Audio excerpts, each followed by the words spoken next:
Fights. Fights. You're always fighting. It's been going on for a while, and now it's becoming a serious problem. See, what happens is that, yeah, you aren't dealing with the problem the right way, or you keep falling to like the same problem keeps coming back, time and time again. And so in this video, we're going to look at how you can stop fighting so that you might have like that space, mental space, the peace of mind, so you enjoy your relationship, love, and satisfaction again. See, the thing is that most of the times we only focus on one thing or a couple of things, but not the real problem. We focus like on the surface. And it's like an iceberg. We look at it and then we start like with a little discomfort, like it's going in slow motion. It's an iceberg, the boat's coming, and that's your relationship coming slowly, hits the iceberg, slow motion. A little discomfort, some fights, then it becomes more frequent, and then you start getting angrier, you start losing your emotions, your emotional self-control, your mind. Later on, this happens again and again, you're going to become resentful, and when you become resentful, it's the end, because then your brain is going to start looking for coping mechanisms, coping this way or that way. For instance, you may be drinking more, you may be eating more, you're becoming overweight, you don't like it, and the problem's still there. And you stop eating, which is the worst thing you can do as well, because for yourself, you're going to lose weight and you're going to be unhealthy. You're not going to like that either. And even worse for the relationship is you cheat on your partner. Cheating bastard. That's what people will say. That is the end. That's where your relationship is going to sink. How can we change that and prevent the sinking, the breakup, the divorce?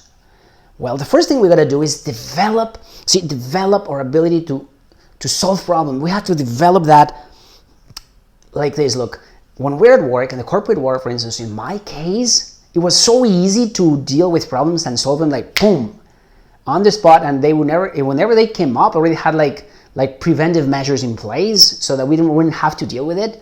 But in my relationship, I couldn't. I wasn't doing it. And so my ex-wife and I would have all these fights, and they became very ugly, even physical. Can you believe that?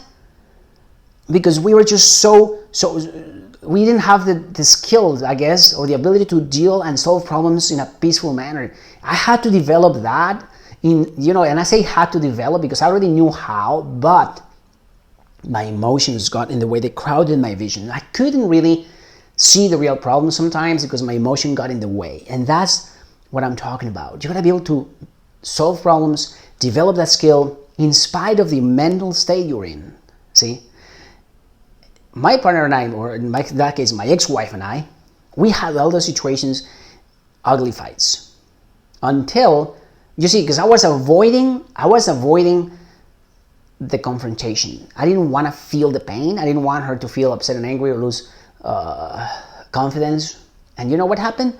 Because I didn't point it out to her directly, she would still get out upset and angry. I'd mad at me. And then I would, I would be upset because she's getting upset. And this brings me to the second point.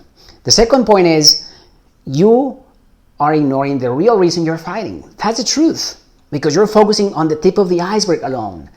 You're only thinking of the minor things because you want to avoid the confrontation. You want to avoid the bigger things. You want to avoid the pain. Yes, I understand that. Sometimes we do that all the time.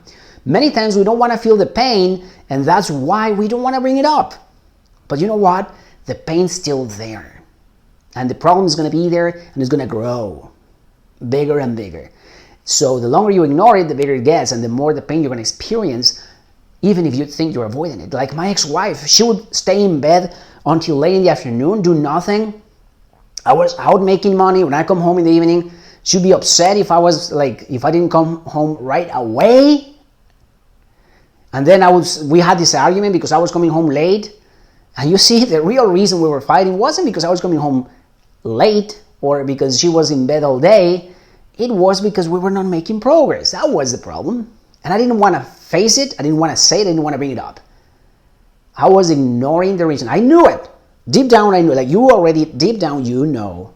But you don't want to face it. You don't want to say it, or you don't want to bring it up. Don't ignore it. Make sure you are not ignoring the real reason you are having these fights, because the problem's going to stay there, and ignoring it is not going to make it go away. It's like the iceberg. You're going to go hit it just because you don't look at it. Oh, I don't see the iceberg. It's going to be there. You're going to hit it, and you're going to sink with it. So that's the second point. And the third point is, see, because we weren't communicating, like my wife and I were not talking at that time. We weren't like communicating the problems we were facing, that we were dealing with internally, especially in connection with the relationship. She was getting upset. She was attacking me. I was attacking her. And you know what? The problems, see, the couples that solve problems together stay together. Couples that solve problems together stay together. We didn't do that for a long time. We hurt each other, especially she hurt me a lot of times with her words, and maybe with my poor leadership that at the time, I wasn't really good at this, so I had no clue what to do. And since I didn't know what to do, she was probably not knowing what to do either, and we were just like this, at each other's throat, and I was trying to solve the problem on my own without her support, because I told you, I didn't tell her, I didn't open up to her, because my emotions got in the way. That's probably you as well. Maybe there's something else that's in the way. Your ego, you don't want to accept that maybe you messed up, or you don't want to face the pain, but the problem is still there. And you need your partner. This is together. You got to solve problems together. When I talked to her and I opened up, she was like, I didn't know all of that. She said that, And me, I was like, well, I should have said that before. It's been years since... Anyway, so that relationship ended. The reason why, because when it goes for so long, this constant fighting kills the love, and the flame of love is gone. And once it's gone, it's very hard to revive it. So before it's gone, it's time to act. Learn to solve problems.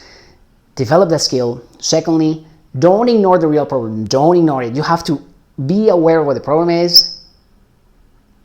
Tackle it to the root cause. Even if it hurts, but it's best that you tackle the problem once and for all. And thirdly, don't do it on your own. I said, couples that solve problems together, stay together.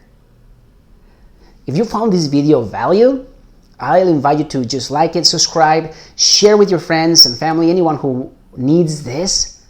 Let's help them have a better relationship. And if you don't know what to do because your relationship is like on the rocks, breakup or divorce is coming up next, and you fear that and you want to avoid it, go to relationships.coachalexjara.com, book a call with me. I will be very happy to help you.